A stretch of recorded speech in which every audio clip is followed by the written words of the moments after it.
근데 제일 우려를 하는 게 단순히 금리만의 문제가 아니라 고물가 또 고환율 또 고금리 이렇게 삼고 현상들이 나타나고 있잖아요. 이 환율적인 부분이나 물가 하는 것과 그 부동산과의 그런 상관관계 뭐 이런 것들을 좀 설명을 하면 부동산 시장을 좀 대응하는데 또 시장 동향을 파악하는 데 좀 도움이 되지 않을까 생각이 되거든요. 저는 뭐 우리나라의 국제금융시장에서 굉장히 우려를 많이 합니다. 우리나라가 GDP로는 세계 9위 정도 됩니다. 네. 근데 제조업 기준으로 우리나라가 세계 5위예요. 정말 제조업이 강한 나라다. 전 세계에서 중화공업이 가장 강한 나라가 우리나라고 1인당 에너지 소비량, 전기 소비량이 우리나라가 세계 1위입니다. 아, 그래요? 우리나라 국민들이 우리나라는 중화공업 중심으로 되어 있기 때문에 네. 전기 소비량이 세계 1위 정도 됩니다. 그런데 우리나라는 국제금융에서 원화가 결제되는 비율은 0.1%입니다. 세계 30위권입니다. 그래서 저는 97년도 IMF를 경험하고 한 이후에 왜 우리나라가 IMF를 겪고 우리 국민들이 큰 고통을 겪었나 거기에 대한 연구를 좀 많이 했습니다. 아, 그래요? 네. 그래서 저는 이제 항상 우리나라 외환보유고가 GDP 대비 한 25%밖에 안 됩니다. 대만이 IMF를 전혀 겪지 않았는 그 이유가 GDP 대비 외환보유고가 91%나 가지고 있습니다. 대만, 홍콩, 싱가포르 다 120%가 넘습니다. 이 정도로 GDP보다도 더 많은 외환보유고를 가지고 있다. 우리나라 한국은행은 매달 보도자료를 냅니다. 사상 최대의 외환보유고가 되었고 우리가 세계 9위의 외환보유고고 4,400억 달러가 있다 이렇게 얘기하는데 우리나라 국가 GDP가 지금 현재 한 1조 6천억 달러 정도 됩니다. 그러니까 25%밖에 외환보유고가 없는 거죠.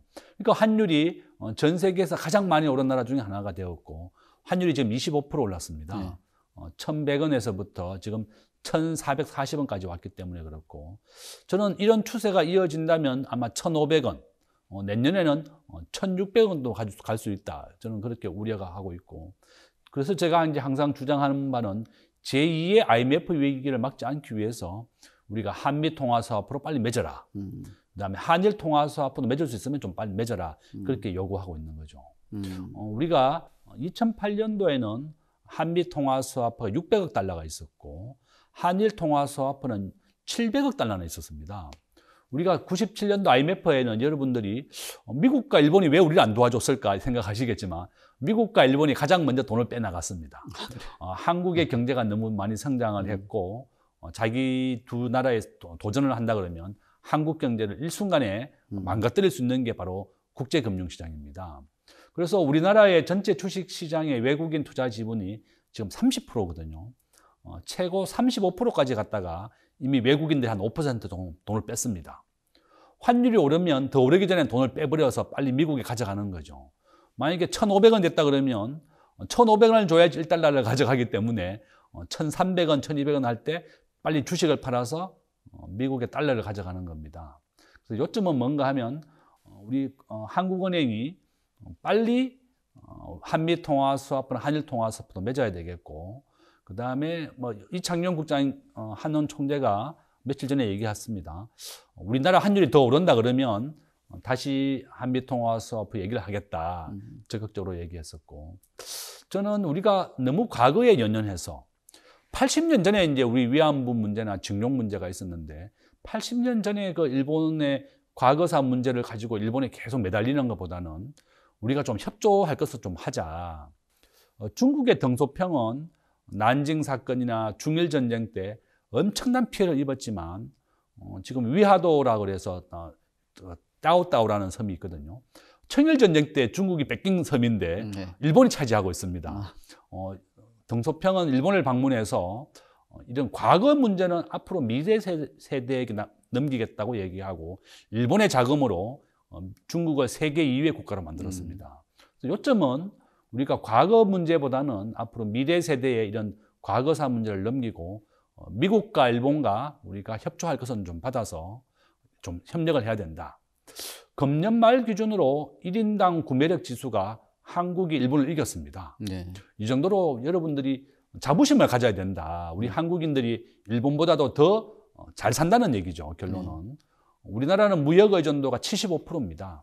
전 세계에서 수출과 수입으로 먹고 사는 나라가 우리가 세계로 두 번째로 높고 무역 의존도라고 하는 것은 얼마나 교역을 많이 하느냐에 달려 있는데 일본은 무역 의존도 25%밖에 안 돼요. 일본은 다 내수 중심의 기반이다. 그래서 결론은 일본은 지금 엔화가 많이 이제 상승하고 있지만 일단은 기축 통화입니다. 네.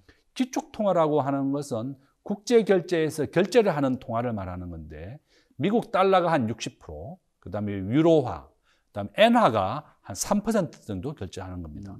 결론은 일본은 부도가 나지 않습니다. 네. 중국이나 일본은 기축 통화이기 때문에 그렇다. 그래서 결론은 우리가 미국과 일본의 국제 금융의 한미 통화사포나 한일 통화사포를 맺어서 빨리 환율을 좀 안정시킬 필요가 있다. 또 거기까지 또 말씀을 드리겠습니다. 네. 그게 이제 안정이 돼 줘야 이런 불안 요인들이 없어지고 아까 얘기한 그 환율 때문에 뭐 금융 시스템이라든지 뭐 자본이 유출되는 것들 이런 것들을 막고 또 그렇게 돼야지 또 부동산이라는 이런 자산에 좀 영향이 좀 적겠다. 뭐 그런 거로 이제 해석을 해도 뭐 맞습니다. 네. 아까 말씀하신 것 중에 환율과 주가 부동산의 관계는 마이너스 0.7의 관계가 있습니다. 네. 환율이 오르게 되면 주식은 마이너스 0.7로 내리게 돼 있고 부동산 시장도 마찬가지입니다. 우리가 IMF 때 부동산 가격이 최고 30%까지 하락을 했었고 2008년도에는 최고 50%까지 내린 적이 있습니다. 네. 제가 지금도 기억이 생생한데 용인의 대형 아파트를 최고 50%에 구매했다. 분양 가격보다 50%의 할인된 가격을 샀다. 이런 기사가 지금도 생생한데 네. 이와 같이 우리나라 환율이 만약에 1,600원까지 가고 부동산 가격이 최악의 상황에 50%까지 내렸다는 거죠.